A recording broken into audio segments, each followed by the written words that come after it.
Olá, sejam todos muito bem-vindos, bem-vindas. Estamos aqui hoje com uma convidada super especial que eu já vou apresentar para vocês. Hoje eu gostaria de dizer que essa gravação está sendo realizada aqui nos estúdios da IMA. Queremos agradecer muito essa oportunidade. Dizer também que essa gravação vai ficar nas nossas redes sociais, então Instagram, YouTube. Depois nós vamos disponibilizar o link para todos vocês assistirem essa grande entrevista.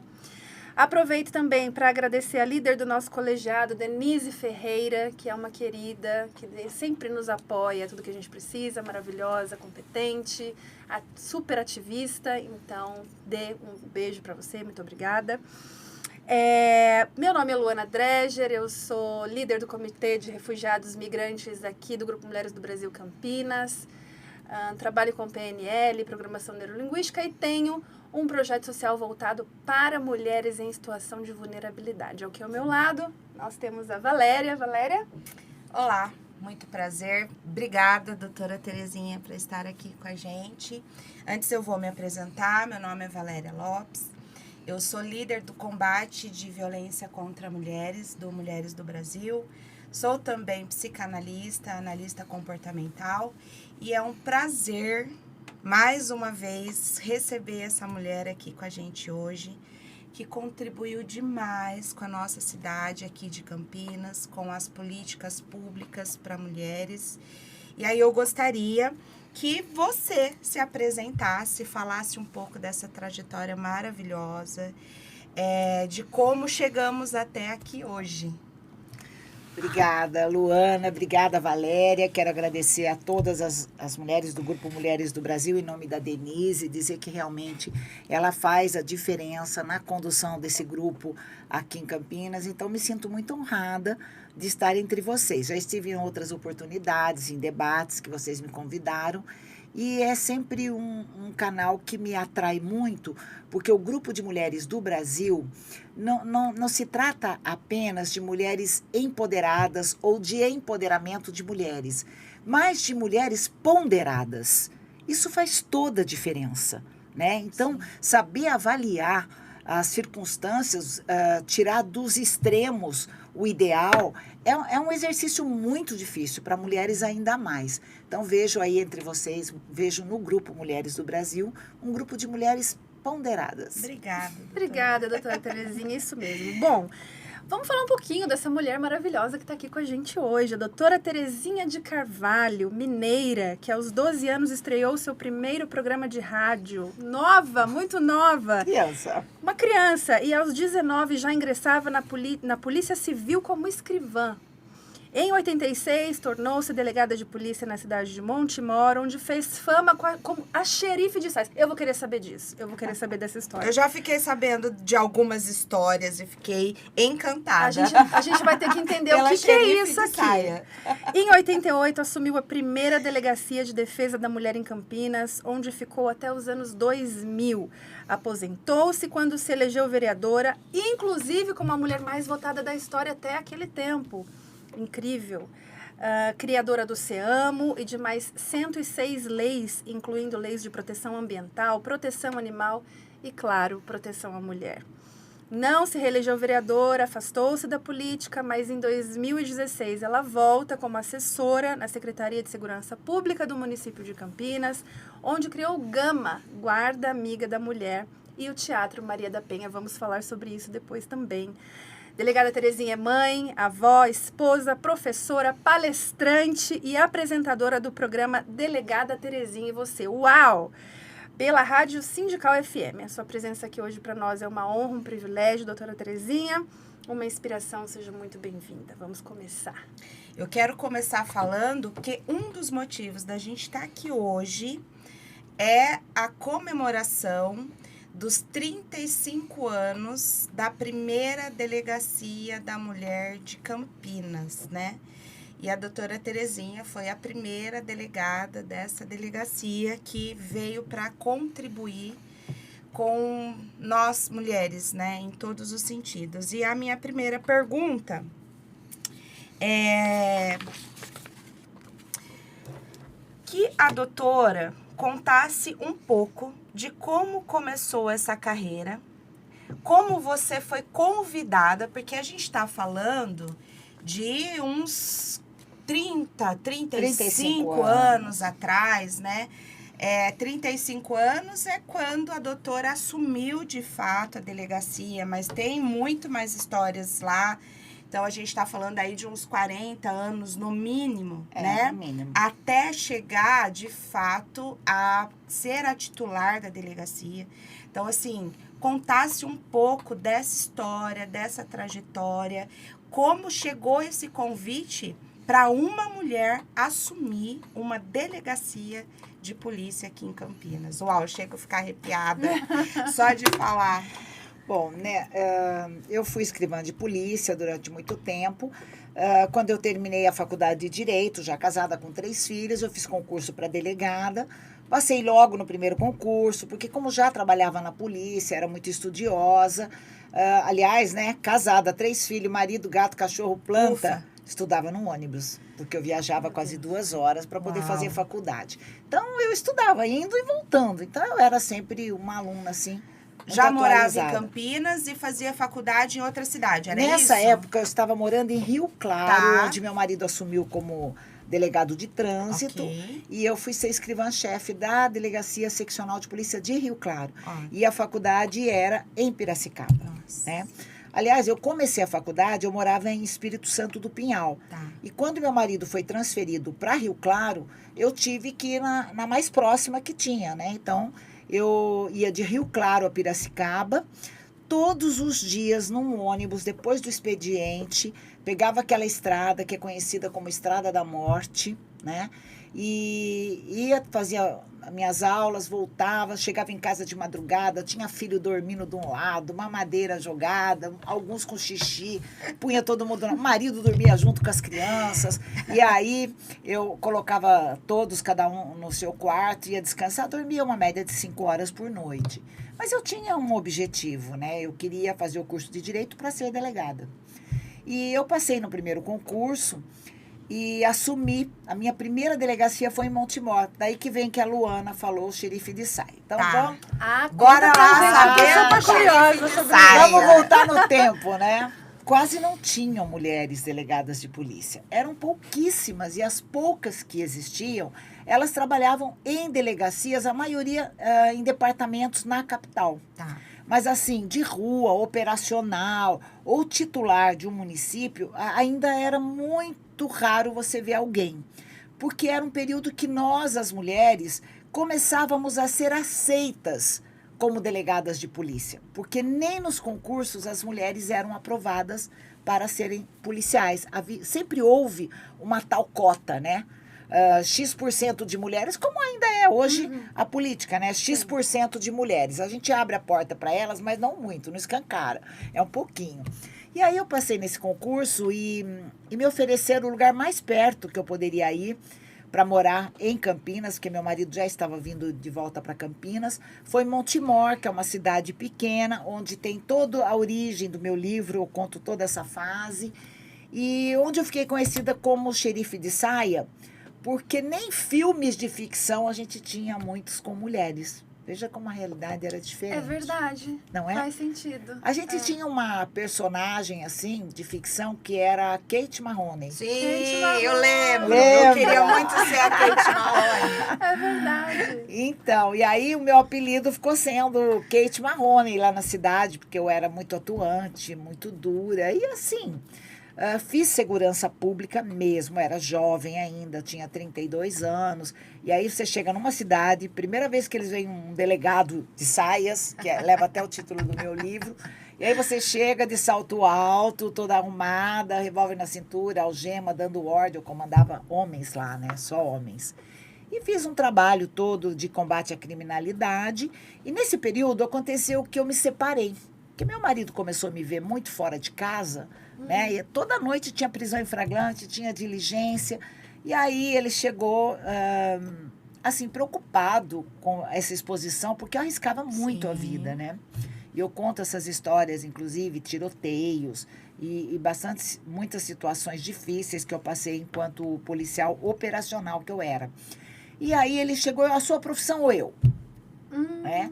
Eu conto isso no livro porque eu perguntei para a mamãe, falei, mãe, você criou 7 filhos, papai sempre viajou, e agora meu marido quer que eu escolha minha profissão ou eu. Você foi faxineira, você foi costureira, você teve que ralar para criar os filhos quando faltava o dinheiro, né? Eu não posso abrir mão da minha profissão. E a mamãe disse então, Tereza, ela falava assim, Tereza, mas criar filho sem o pai não é bom e não é fácil. Então, pensa bem, porque dinheiro de um jeito ou de outro, a família arruma. Aí eu fui ouvir meu pai. Foi até alguns meses antes dele morrer, né? Papai morreu logo depois que eu me separei. Aí eu falei, pai, o que você acha? Meu pai falou, de jeito nenhum. Marido, você arruma outro. Você é jovem, bonita, marido não vai faltar pra você. Pai que tem essa energia de mandar pra vida, né? Vai. E assim eu optei pela profissão, para mim era importante. E aí eu fiquei naquela cidade pequena, sendo separada. Então, mais outra barreira a ser vencida. Uma mulher separada, morando numa cidade pequena. Eu comecei a me sentir um peixe fora d'água, porque todo lugar que eu ia, só tinham famílias inteiras, casais.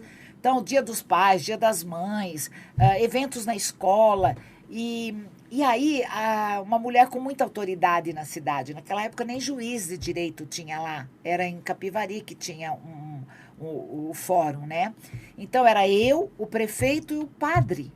Então, imagina isso, dá um peso enorme. Então, eu era muito assim, visada, não tinha liberdade de pôr uma bermuda, ir para um clube, fazer uma natação. Tinha que estar sempre dentro daquela... De um personagem, daquele padrão. né? De uma personagem, exatamente isso.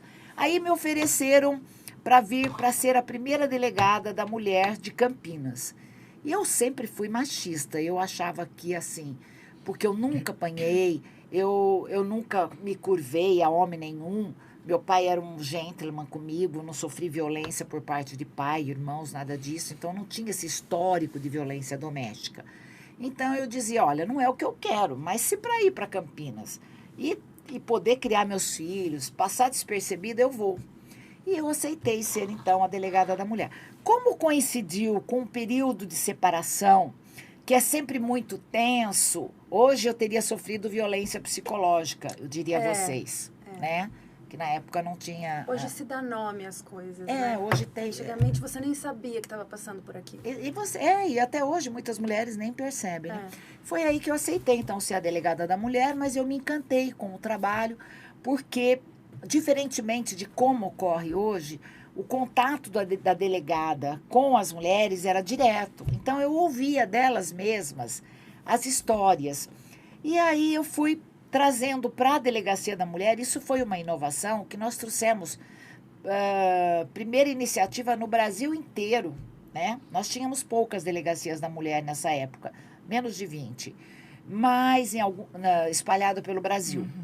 E aí eu trouxe a assistência social, jurídica e psicológica para dentro da delegacia.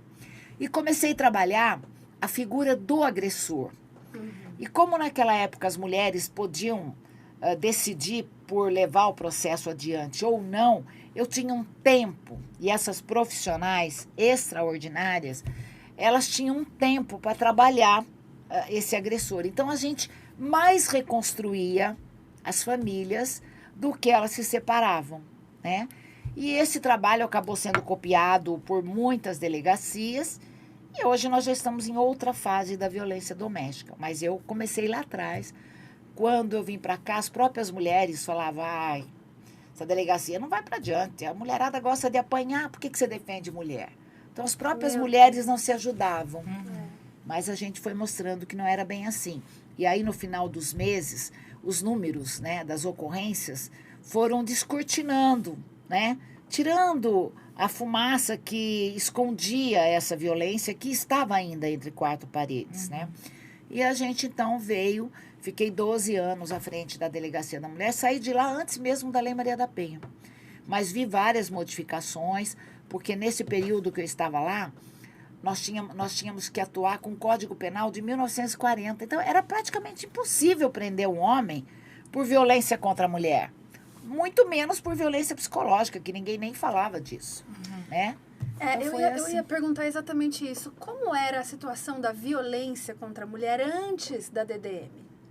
Como você percebia isso? E quando você foi para a DDM, quais foram as suas maiores dificuldades? O que você percebeu ali que você falou, isso aqui está muito errado? O que você sofreu resistência?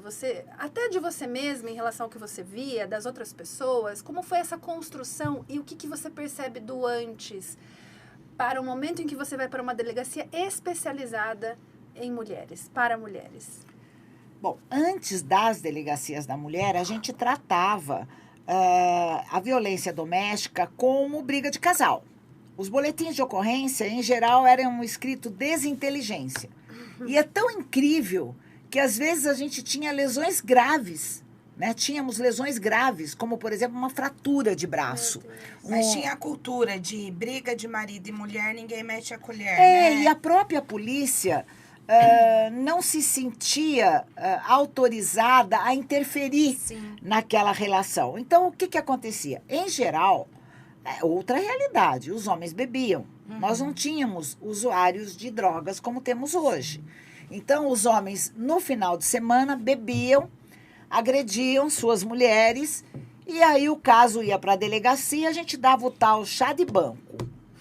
Deixava o sujeito sentado lá até sarar a bebedeira, depois dava um susto nele, né? Um xingo, uma ameaça de prisão. E aí o casal ficava um bom tempo na paz. Porque o que acontece com a violência doméstica? Se o homem teme a lei, você vai conter a violência doméstica contra a mulher.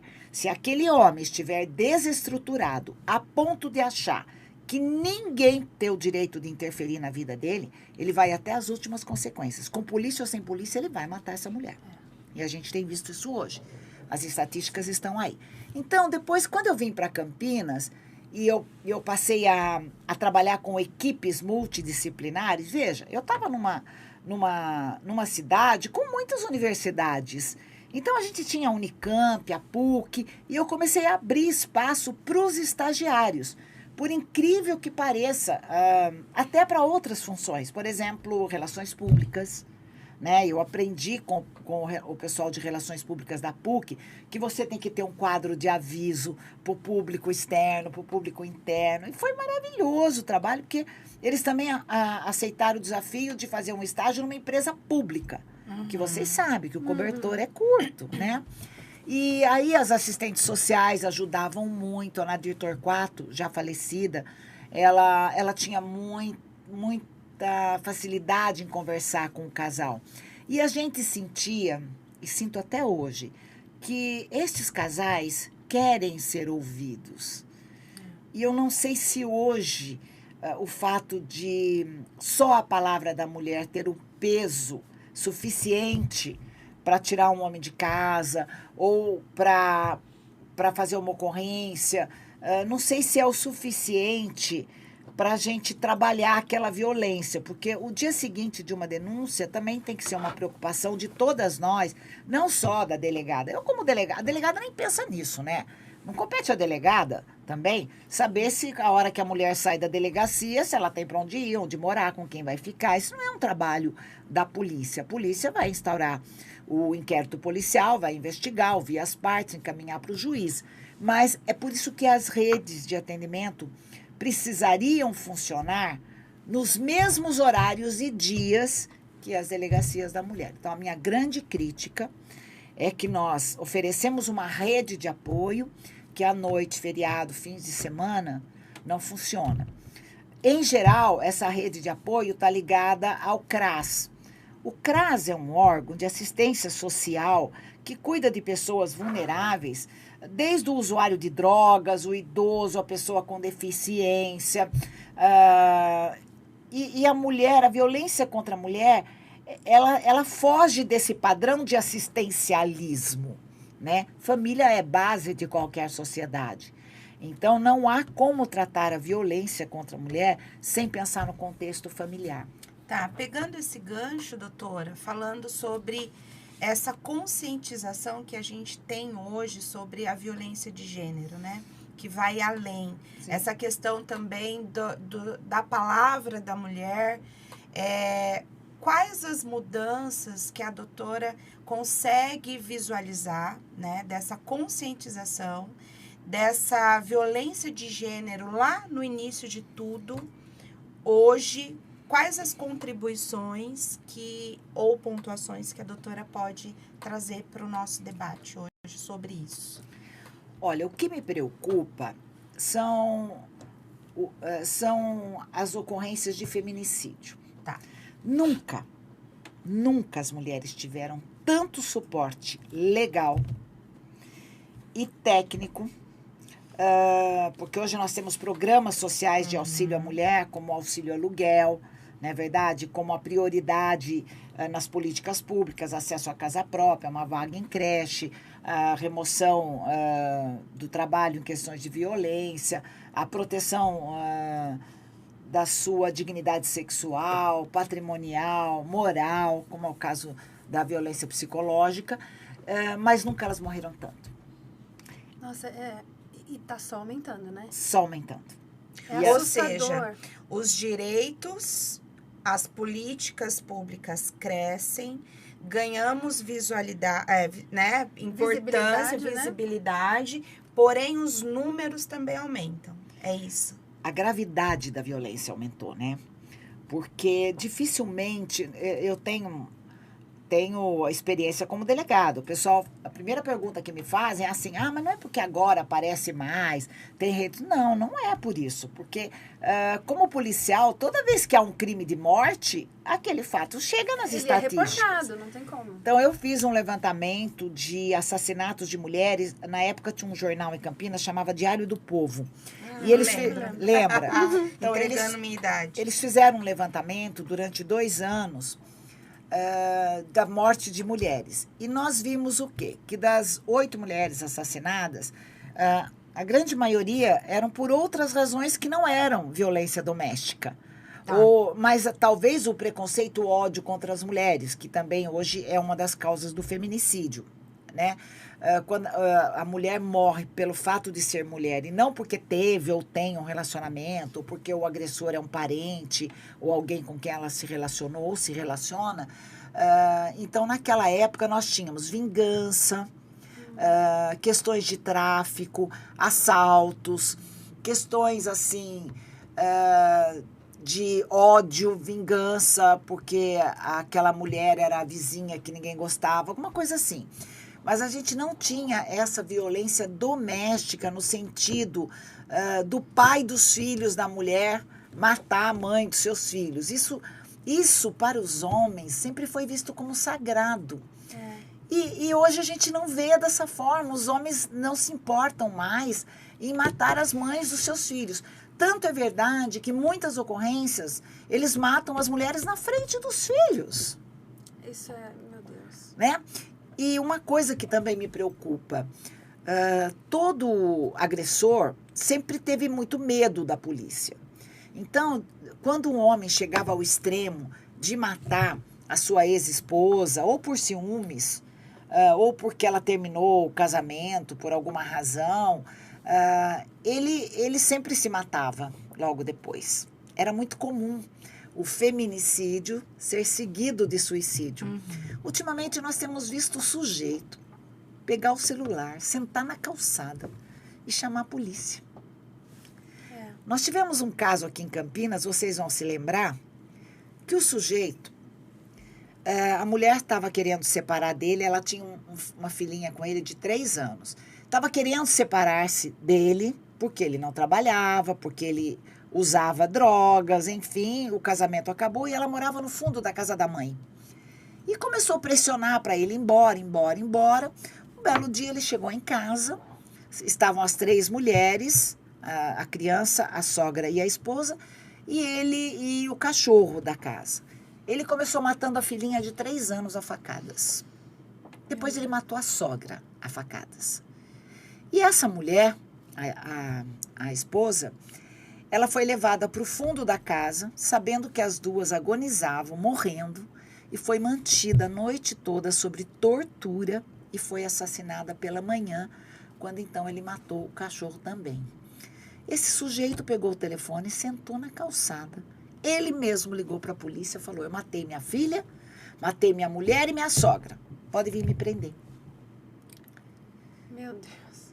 E teve um outro caso aqui em Campinas também, que o sujeito matou a mulher, foi no bar beber, ligou para a polícia e falou: olha, eu matei minha mulher, pode vir me prender. Quando a polícia chegou, perguntou para ele: mas por que você matou a sua mulher? Ele falou: porque ela pediu. Toda vez que a gente brigava, eu falava que ia matar, ela falava: me mata. Ele matou. Então, nós precisamos entender, voltando aqui na pergunta da Valéria, né? O que você faria? Eu hoje, antes de expedir uma medida protetiva de afastamento, nos casos de violência contra a mulher, nos casos mais corriqueiros, nos casos sem gravidade, eu não estou falando do sujeito que tentou contra a vida da mulher, que arrebentou essa mulher. Eu estou falando daquele sujeito que bate, dá murro, soco, empurra, ameaça, pratica violência psicológica. Eu acho que antes do judiciário expedir a medida de afastamento do lar, que ele deveria ser ouvido. Isso significa que a palavra da mulher não tem força? Não, mas eu acho que a palavra da mulher sempre terá força dentro do conjunto probatório.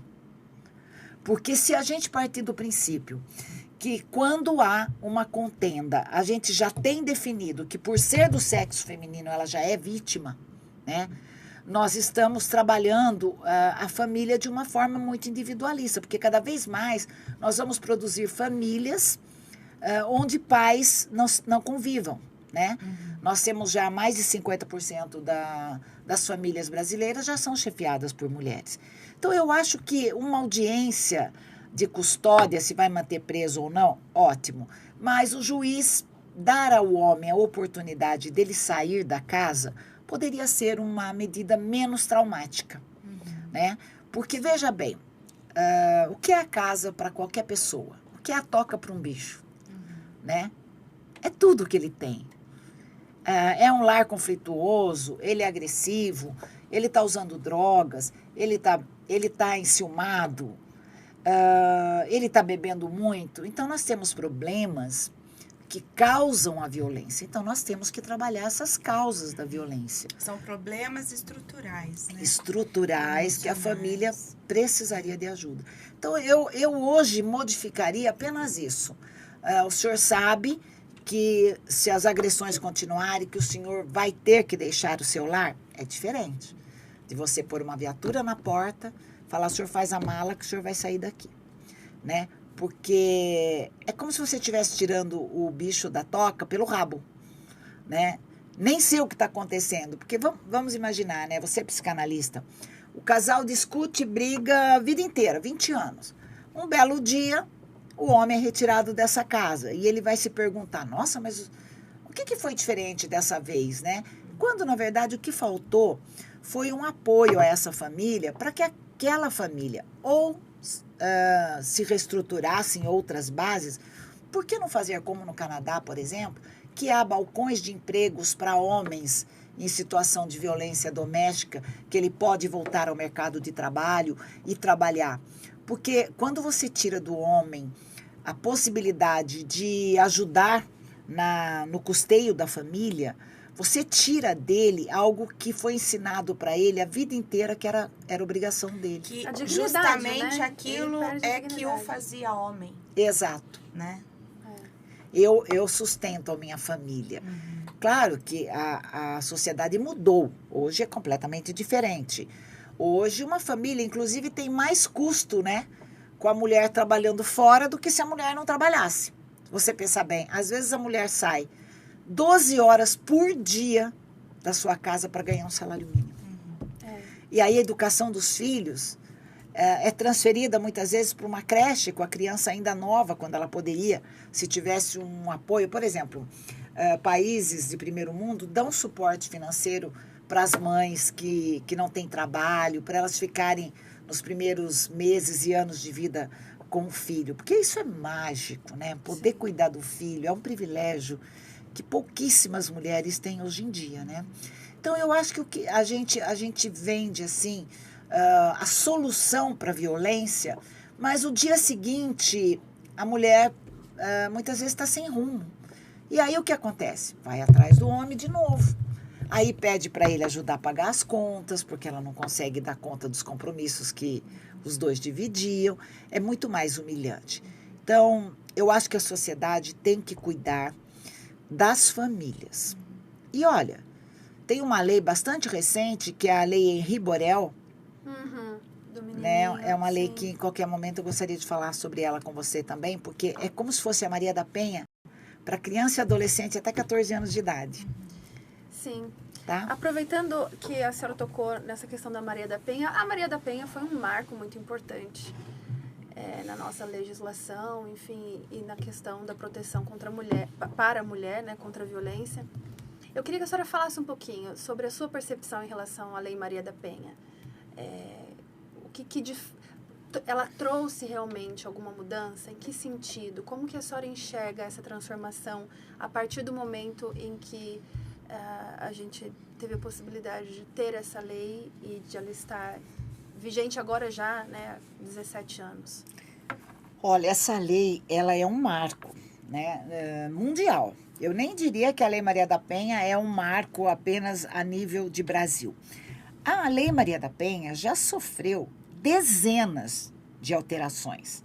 Quando ela começou, por exemplo, a violência contra a mulher ainda era considerada crime de menor potencial ofensivo. Então, a Lei Maria da Penha não veio para dizer que violência contra a mulher é um crime grave. Ela veio para dizer, né, que é um crime de menor potencial ofensivo. Eu dizia, bom, agora a violência doméstica virou briga, é igual briga de marmanjo em bar, né? Porque se é crime de menor potencial ofensivo, o que acontecia? É interessante se fazer essa pergunta, porque esses dias eu estava gravando o meu programa e uma mulher escreveu lá para mim que ela ficou muito decepcionada comigo quando eu era delegada, porque o marido saiu pela porta da frente. Então, não sei se o caso dela tinha mais de 30 anos, né? Que não tinha a Lei Maria da Penha. A Lei Maria da Penha tem 18 anos, para você ter uma ideia. Mas as modificações, tem modificações bastante recentes. Feminicídio, por exemplo, é de 2015. Teve uma modificação esse ano, inclusive. Importunação sexual é de 2018. Então, é uma lei que está ainda em construção. Os excessos estão sendo corrigidos. E eu acho que um dos excessos é não ouvir o homem. Eu acho extremamente perigoso você afastar um homem de casa sem ter um policial 24 horas por dia colado na mulher. Alguém tem que responder por esses feminicídios que a gente está dizendo que não vai acontecer, porque na prática acontece. Então, tornozeleira eletrônica, X na mão, guarda amigo da mulher que faz aquelas visitas periódicas, ajuda, mas não resolve. Não impede, né? Evita, mas não impede. Então, eu acho que a Lei Maria da Penha, ela veio assim e botou a mão na ferida, né? Mas no começo dela, os homens eram chamados no fórum e não iam ser condenados. Eles davam uma cesta básica. Não é possível, vocês não lembram disso? Eu lembro. Os homens pagavam uma caixa de leite, um cobertor, né, ou uma cesta básica e saíam pela porta da frente. Então, não era um problema da delegada, era um problema da legislação. A delegada, por exemplo, não tirava o homem de casa. Não tinha como. Né? Você não prendia em flagrante por lesão corporal, como acontece hoje. Né? Com essa modificação do Código Penal provocada por uma alteração na Lei Maria da Penha. Então, a Lei Maria da Penha é forte, é importante, mas não pode cair no descrédito. Então, se o número de mortes de mulheres assassinadas por feminicídio continuar crescendo, nós temos que rever as políticas públicas, de apoio à mulher. É muito difícil falar isso para vocês, porque quem está lá aplicando a lei tem que dizer que está tudo bem, né? E eu tenho que dizer que não está bem uma mulher a cada 6 horas no Brasil ser assassinada pelo companheiro, ex-companheiro, pai dos seus filhos, né?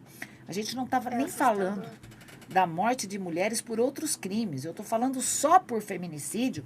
Nós temos uma mulher assassinada a cada 6 horas. Ainda ontem, em Santa Bárbara do Oeste, um homem matou a mulher. É falta de informação? Não. É falta de lei? Não. É falta de lugar para essa mulher buscar ajuda? Não. Ainda que fosse o CRAS, que eu não acho que é o lugar mais adequado para se atender violência doméstica. Né? Ainda que fosse ali, ela teria onde buscar ajuda, né?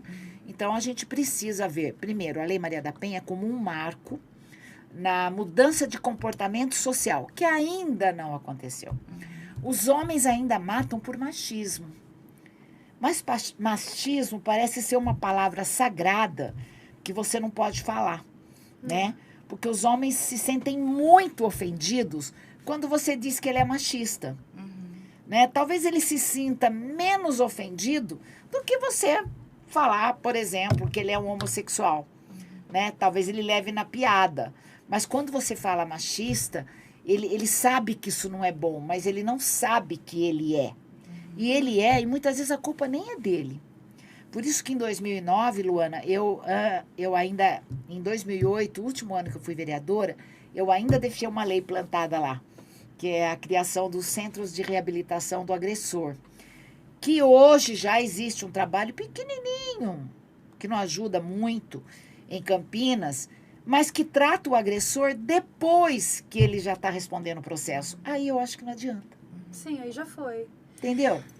Em relação a essa, não uma modificação, mas talvez uma adaptação da Lei Maria da Penha, que a doutora falou aqui, de tirar esse agressor de casa pelo rabo, talvez fazer essa adaptação de tratá-lo, né, na medida do possível, né, quando existe essa possibilidade, nessa realidade familiar, de abordar esse caso antes que realmente o fato aconteça, a agressão aconteça.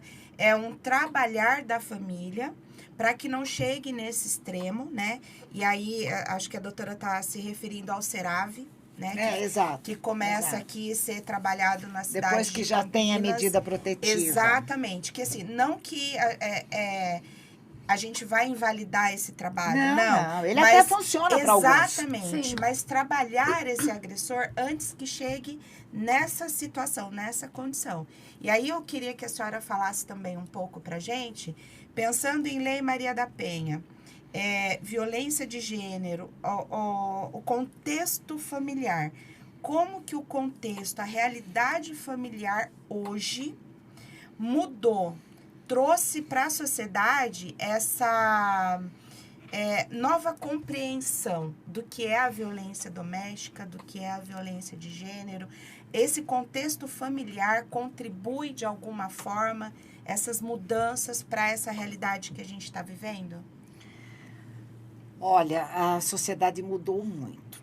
Inclusive, sabe, desculpa, às vezes assim, a pessoa fala, mas ela não defende a mulher? Sim, eu estou falando da vida das mulheres, que é o bem maior que qualquer ser humano tem. Mas as famílias passaram a ingerir muito álcool, inclusive as mulheres. Então, o que você vê hoje? O casal sai junto, bebe junto, briga junto, e só a mulher e só o homem é responsabilizado.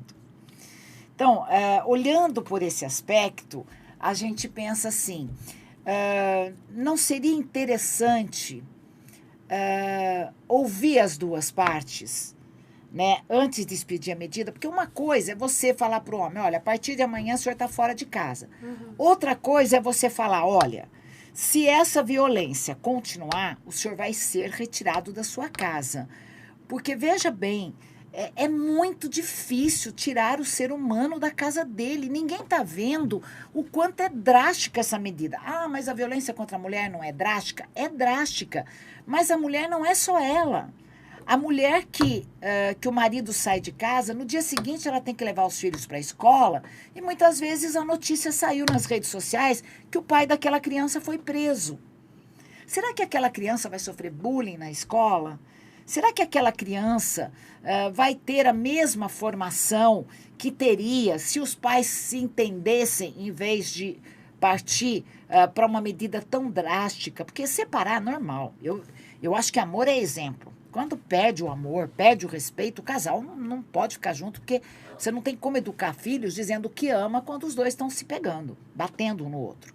Então, eu acho assim, a Lei Maria da Penha, ela é soberana, ela é maravilhosa, mas as pessoas, às vezes, pensam que a Lei Maria da Penha que pune o homem. Não é, na verdade, é o Código Penal que se adaptou às necessidades da Lei Maria da Penha.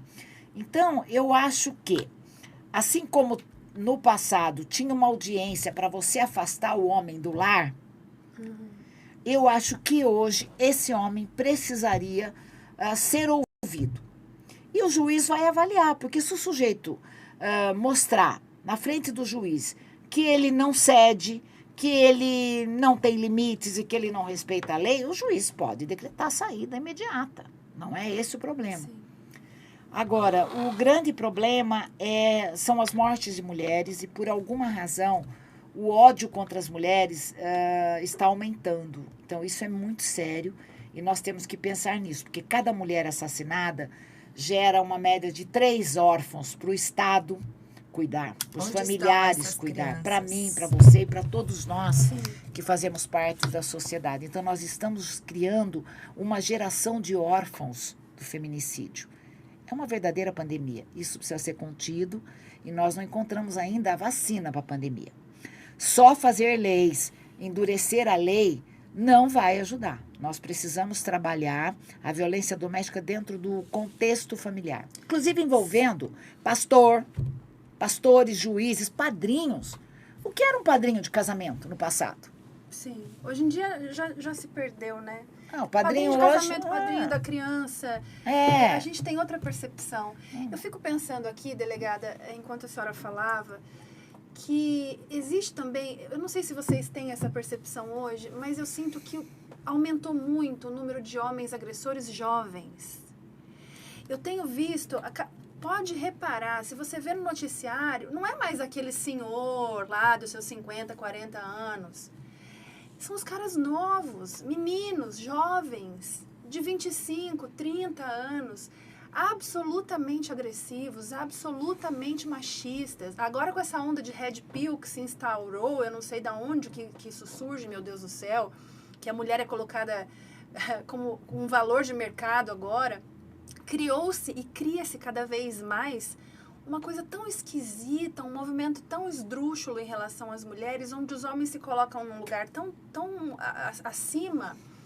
E são jovens, talvez a gente também precise começar a olhar para isso, para esse movimento, para entender onde é que estão, cadê os jovens? Onde é que está a cabeça desses caras? Eu sou mãe de um menino, eu fico pensando, meu Deus, que trabalho eu terei para educar esse menino num mundo maluco, para dizer para ele, olha, calma, e cuidar do psicológico, porque a minha percepção, eu queria que a senhora desse a sua em relação a isso, é que os homens jovens estão infinitamente piores do que os homens mais velhos, infinitamente mais agressivos, bebendo infinitamente mais, e com uma postura em relação à mulher, se não tinham medo da polícia antes, agora muito menos, eles se acham acima da lei, e eu vou fazer mesmo, e acabou-se. O que a senhora percebe em relação a esse homem jovem que tem feito esse tipo de coisa, pensado dessa maneira, e como a senhora entende que a gente poderia fazer alguma coisa, se é que há, para que esses homens que estão saindo da adolescência agora, e os homens que estão lá com seus 30 e poucos anos, que é a maioria no noticiário que está cometendo feminicídio, o que dá para fazer? Inclusive, antes da doutora comentar, trazer como exemplo esse caso que saiu essa semana na TV, jovens estudantes de medicina Ah, aquilo é uma atrocidade. Que entraram praticando masturbação Coletiva. num jogo de vôlei feminino. Você entende? É isso que a Lu tá falando, né? É surreal. É esse cara que vai ser Eu não médico. tenho medo. Porque ele vai ser expulso dessa faculdade, mas vai ser aceito em outra, basta ele pagar para isso. Ele vai ser médico. E esse homem, esse cara vai atender uma mulher que vai estar sedada na frente dele. Ele vai fazer o que com essa mulher? Se não, com uma mulher consciente, acordada, ele tem esse tipo de atitude, como é que vai ser quando ela estiver sedada numa maca? É assustador, delegada. O que se faz? É exatamente o que eu vinha falando, né? O ódio às mulheres aumentou muito mais. Que porque é isso? esses jovens vêm de uma geração que se discute violência doméstica dia e noite. Nas redes sociais não é falta de informação. Exato. E também não é falta de educação nas suas famílias. Não é verdade? É uma questão de comportamento de grupo acentuado pelas redes sociais. Todos nós sabemos que o jovem tem ímpeto pela vida, né? Nem pensa na morte. E esse ímpeto pela vida faz com que ele nem pense nas consequências. Então, é o jovem que dirige em alta velocidade, que faz racha, que se embriaga. Só que lá fora, ele está encontrando a mulher que faz igual, né? Então, ele vai para uma balada e a menina bebe tanto quanto ele, né? Muitas vezes, há uma troca de carícias no mesmo ambiente com vários homens. Então, esse jovem muitas vezes se sente confortável, porque ele sente que ele está no ambiente dele, que o ambiente dele é esse. Nesse vídeo aí, é aviltante, mas vocês viram eles falarem que já é uma tradição. Então, quando não saía para as redes... Tanto que esse caso é de maio, né? Sim. Esse caso não é de agora. E aí, começaram a surgir vídeos das mulheres curtindo eles fazerem isso.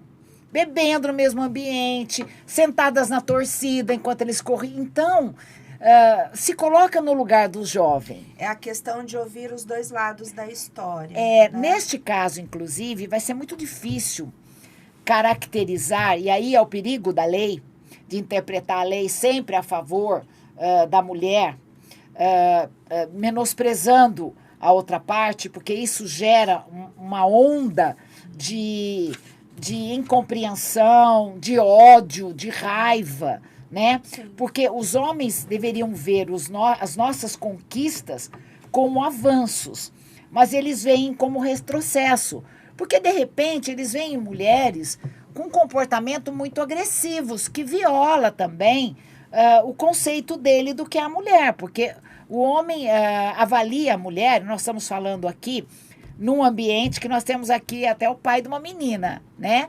Então, se ele vê a filha dele junto com essas outras moças, ele vai dizer, não, eu não quero. Eu não vou criar minha filha para suportar essas coisas, achar que é normal. Eu quero criar minha filha diferente. Só que a filha dele tem um mundo fora de casa. Existe um comportamento social dos jovens. Então, esses comportamentos de grupo, eles estão mais atrelados aos desafios, né, e ao ser diferente, do que a vontade de agredir. Claro que para uma mulher, como nós, assistir uma cena dessa, ou mesmo muitas das moças lá, assistir uma cena dessa é chocante. Mas quando ele encontra mulheres que aprovam, ele se sente autorizado a fazer. Não que isso valide O a ato. ação, Isso. o ato. Mas cabe aqui, então, uma discussão sobre o que acontece, né? E é complexo e a gente poderia fazer um podcast Só sobre isso. Só sobre inclusive, isso. neste caso, quando eu queria completar meu raciocínio, por que é muito difícil caracterizar um crime de importunação sexual? Porque o crime de importunação sexual é quando o sujeito pratica um ato libidinoso com pessoa determinada para satisfazer o seu libido. Então, é o sujeito que no ônibus vê uma mulher bonita, gostosona, vai lá, se masturba e ejacula, que foi o que deu origem a essa lei. Outra coisa é quando o sujeito está numa praça, vai lá e tira seu órgão para fora para mostrar para todo mundo, olha como eu sou bom, como eu sou garanhão e tal. Porque a lei penal, ela tem as suas especificidades. Então, uma coisa é esses mesmos rapazes pegar um grupo de garotas e falar, olha aqui o que a gente tem para você, e oferecer, mostrar o pênis como um instrumento de poder, e constrangendo essas mulheres. Outra coisa, no ambiente que eles estavam, inclusive em outras ocasiões, mulheres curtindo, né? Porque nós sabemos. Normalizando. Normalizando. Né, então, aí fica, cabe aqui uma reflexão da importância da sociedade na construção daquilo que a gente quer para nossos próximos anos, para a nossa realidade, enquanto mulher, enquanto ser humano, enquanto sociedade, que nós temos um papel extremamente importante nessa construção e transformação, né? Mas aí, a gente já vai ter que partir aqui para o final, né, Lu? Infelizmente. Eu queria que a doutora trouxesse para a gente, então, um caso, né? Eu sei que deve ter milhões, né, nesses anos todos, mas um caso que você pudesse trazer aqui, dividir com a gente, que uma mulher, uma transformação que a doutora acompanhou nesses anos, que inspirou e pode nos inspirar de mudança, de transformação, de uma realidade dentro da violência para além dela. Olha, as mulheres que conseguiram sair de um relacionamento abusivo e usaram dos recursos disponíveis para isso, da percepção, do momento certo, de estar preparada, de ter a consciência que consegue viver sem aquele cidadão, porque por incrível que pareça, existem mulheres que ainda acham que fazer uma denúncia vai fazer com que o homem mude de comportamento e passe a ser gentil, carinhoso, respeite. Isso é muito raro, mas eu ouvi, né, de mulheres da minha época, porque a gente tinha uma forma diferente de tratar a questão da violência. Eu ouvi de muitas mulheres, né? Depois que o meu marido foi na delegacia, ele mudou completamente. Ele virou um santo. Primeiro, que teve até uma história interessante, que eu andando aí pela cidade, um dia eu bati numa casa lá, quando eu fui candidata a vereadora, bati numa casa, a mulher falou, olha quem tá aqui, chamou lá o marido. Aí eu entrei na casa, ela tinha uma garrafa de pinga em cima da geladeira, pela metade, com o meu adesivo ali de propaganda de vereadora, né? E ela falou assim, olha, depois que a senhora chamou meu marido lá, e ele passou pelos Alcoólicos Anônimos, porque a gente fazia isso na delegacia.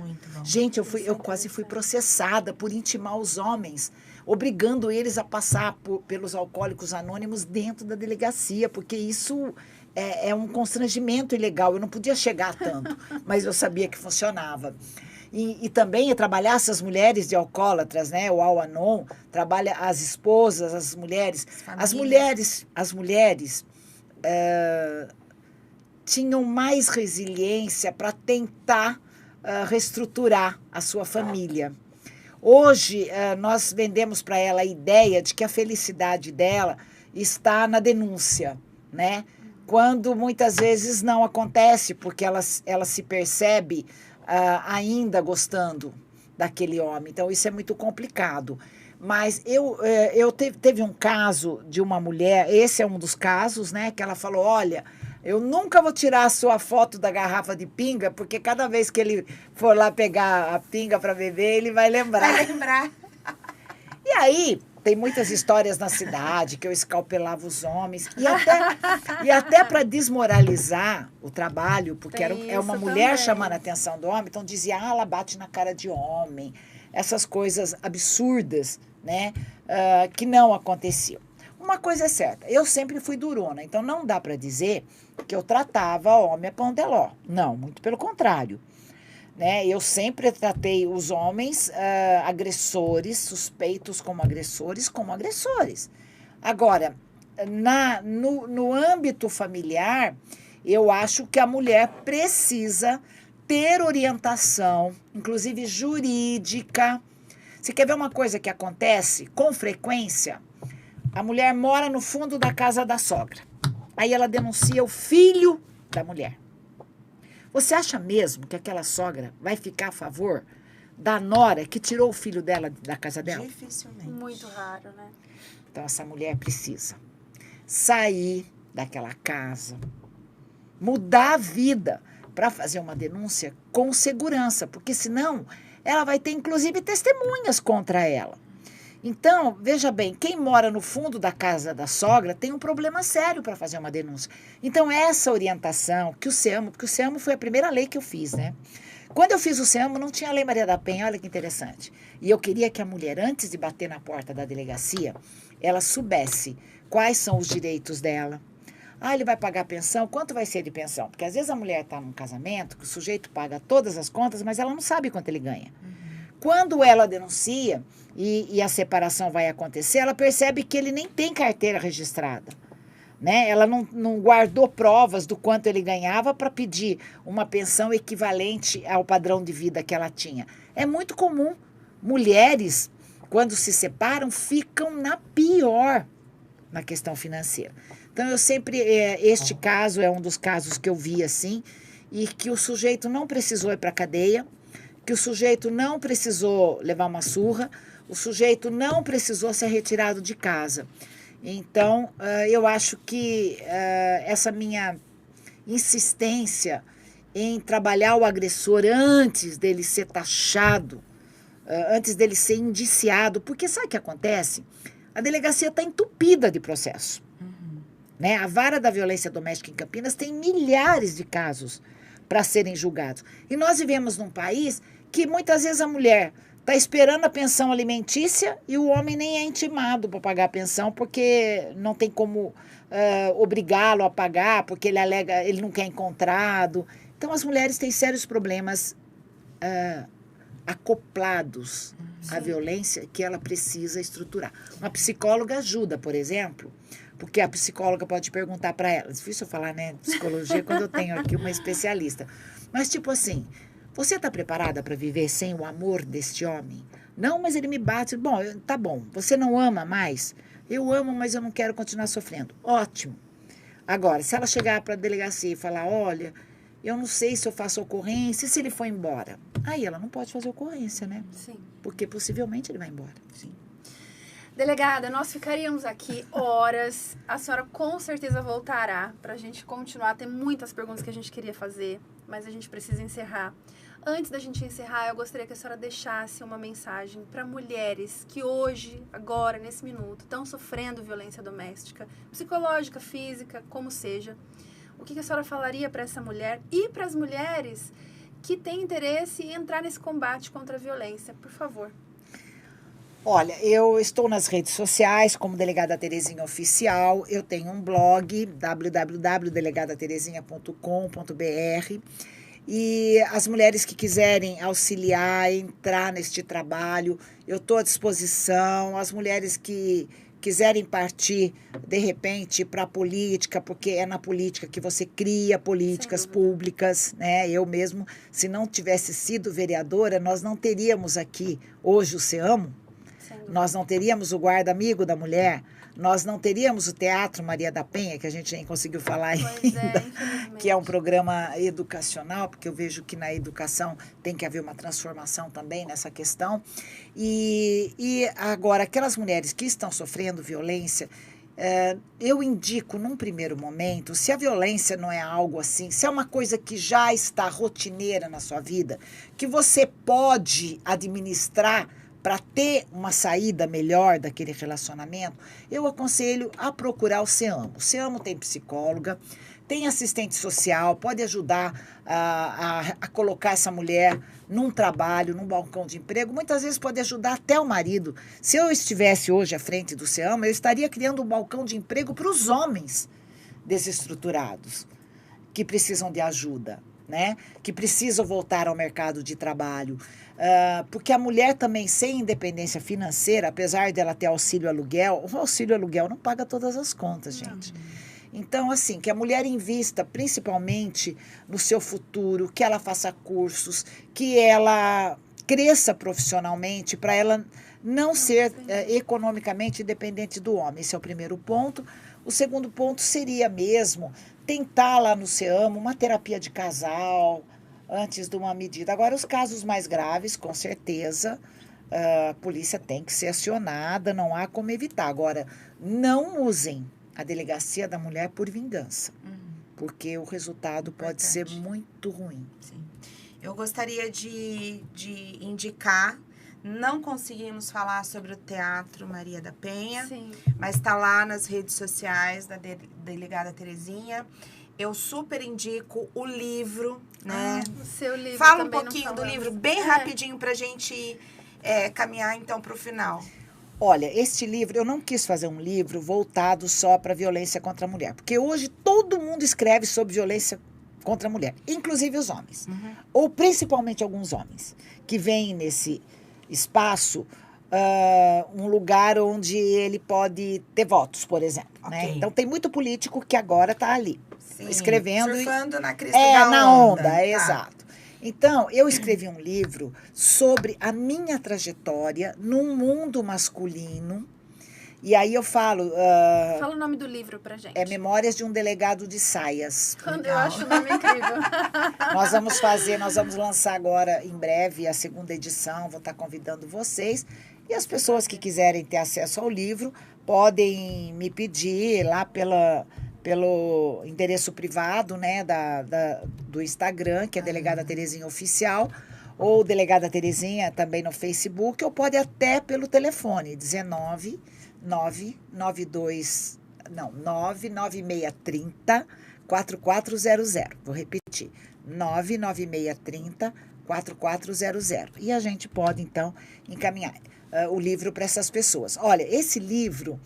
Ele conta histórias, tipo, a delegada que dormiu com o cadáver, né? A delegada que se vestiu de homem para dar blitz em motel. A delegada que se envolveu no tiroteio. A delegada que caiu no poço. Além de valioso, porque são informações reais, deve ser bem engraçado. Bem engraçado. Também, mas ele tem também vários artigos que eu escrevi ao longo da minha carreira, né? E que eu publiquei lá. Então, eu falo bastante do começo da Delegacia da Mulher. Essa história de que eu escalpelava os homens está lá, porque ela é um pouco verdade, sabe? Não é que eu tirei o cabelo do homem, mas a peruca que ele usava, porque também não sabia. Então, tá aí, gente. Eu estou muito feliz com essa entrevista, agradeço. Para mim, isso é mais que um podcast, é um documentário. Sim. Porque ser voz, no momento que você não está ocupando um cargo que te permita ter voz, é muito relevante. Acredito realmente que a partir dessa conversa, outros debates surgirão. Né? E eu deixaria aqui uma indagação, né? Por que, então, não se dá voz ao homem antes de expedir uma medida protetiva de afastamento nos casos de não intensidade de violência? Até porque, gente, a violência psicológica, ela é difícil de caracterizar. Não é o fato do homem ser agressivo, estúpido, acordar mal-humorado, xingar, ofender, que caracteriza a violência psicológica. Precisa trazer um dano. E aí precisa de uma avaliação psicológica dessa vítima. Mas acho importante a mulher, se ela achar que tirando o homem de casa resolve a vida dela, ela tem que conhecer esse homem, porque esse homem pode ir atrás dela e acabar com a vida dela. Eu acho que não é isso que ela pretende. Suas considerações? Eu quero falar um pouquinho do Grupo Mulheres no Brasil, do Comitê de Combate à Violência contra Mulheres.